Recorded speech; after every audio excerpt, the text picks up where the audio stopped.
அனைவருக்கும் வணக்கம்.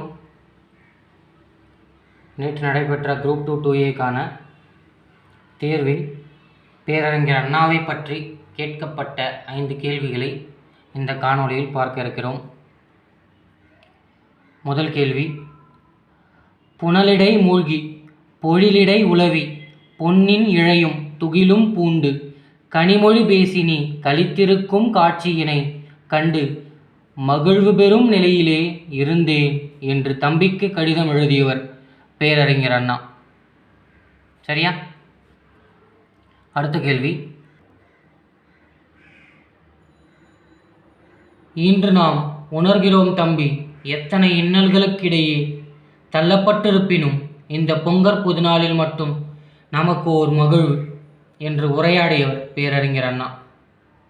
இந்த 2 கேள்வியுமே 10ஆம் வகுப்பு பழைய புத்தகத்தில் இருக்கக்கூடிய ஒரு துணைப்பாடம் அண்ணாவின் கடிதம். ஓகேவா? அதிலிருந்து தான் எடுத்திருக்காங்க. சரியா? அடுத்த கேள்வி போலாமா? 3வது கேள்வி: உணவு, உடை அடிப்படை தேவை. அந்தந்த தேவையை பூர்த்தி செய்தானும் முதல் இடம் புத்தக சாலைக்கு தரப்பட வேண்டும் என்று கூறியவர். சரியா? அடிப்படை தேவைக்கு அடுத்த இடத்த புத்தக சாலைக்கு தரப்பட வேண்டும் என்று கூறியவர் யாருன்னு கேட்டிருக்காங்க? பேரறிஞர் அண்ணா. இது 9ஆம் வகுப்பு புதிய புத்தகத்தில் இருக்கக்கூடிய வீட்டிற்கோர் புத்தக சாலை என்ற பாடத்திலிருந்து எடுத்திருக்காங்க. சரியா? 4வது கேள்வி: தமிழ் நாடகக்கலையின் பெர்னாட்ஷா என்று அறிஞர் அண்ணா யாரால் பாராட்ட பெற்றார் அப்படின்னு கேட்டிருக்காங்க. தமிழ் நாடகக்கலையின் பெர்னாட்ஷா என்று அண்ணாவை கல்கி கிருஷ்ணமூர்த்தி அவர்கள் சொல்லியிருப்பாங்க. சரியா? இந்த 4 கேள்வியும் தமிழில் கேட்டிருக்காங்க. பொது அறிவிலிருந்து ஒரு கேள்வி அண்ணா சம்மந்தப்பட்டு கேட்டிருக்காங்க. அதையும் பார்த்துடலாம்.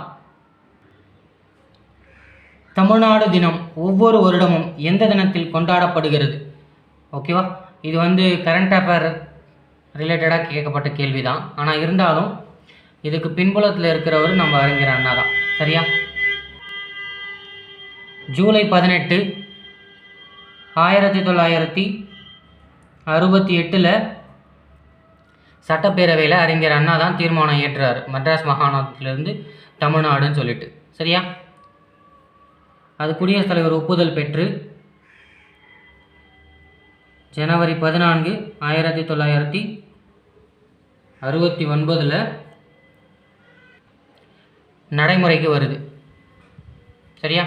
இந்த தீர்மானத்தை இயற்றியது பேரறிஞர் அண்ணா. அது நடைமுறைக்கு வருது ஜனவரி 14 1969. சரியா?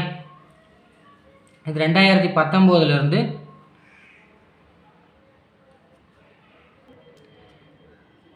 நவம்பர் 1 கொண்டாடிட்டு இருந்தாங்க.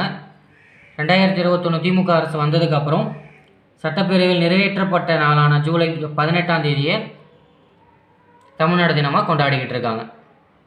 சரியா? நன்றி. வீடியோ பிடிச்சிருந்தா லைக் பண்ணுங்கள், ஷேர் பண்ணுங்கள், கமெண்ட் பண்ணுங்கள், முக்கியமாக சப்ஸ்கிரைப் பண்ணுங்கள்.